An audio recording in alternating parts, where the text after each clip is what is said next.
বিএনপির প্রতিষ্ঠাতা সাবেক রাষ্ট্রপতি জিয়াউর রহমানকে নিয়ে আপত্তিকর মন্তব্য করায় সুপ্রিম কোর্টের সাবেক বিচারপতি AHM শামসুদ্দিন চৌধুরী মানিক, ওয়ার্কার্স পার্টির সভাপতি রাশেদ খান মেনন ও জাসদের সভাপতি হাসানুল হক ইনুর বিরুদ্ধে ৩০০ কোটি টাকার মানহানির অভিযোগে মামলার আবেদন করা হয়েছে।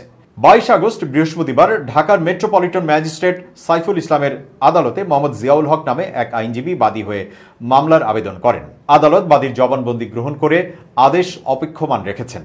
মামলার আবেদনে অভিযোগ করা হয়, শামসুদ্দিন চৌধুরী মানিক ২০২২ সালের ৩ অক্টোবর চ্যানেল আইয়ের টকশো মেট্রোসেম টু দ্য পয়েন্টে জিয়াউর রহমানকে রাজাকার এবং যুদ্ধাপরাধী হিসেবে অভিহিত করেন। গত বছরের ১৫ ফেব্রুয়ারি একটি সেমিনারে বলেন, জিয়াউর রহমান মুক্তিযোদ্ধা ছিলেন না, তিনি ছিলেন মুক্তিযুদ্ধে অনুপ্রবেশকারী। ২০১৩ সালের ১৯ জুলাই ভিন্ন অনুষ্ঠানে হাসানুল হক ইনু ও রাশেদ খান মেনন জিয়াউর রহমানকে নিয়ে বিরূপ মন্তব্য করেন। এছাড়া আসামিরা বিভিন্ন সময়ে জিয়া পরিবার নিয়েও বিরূপ মন্তব্য করেন।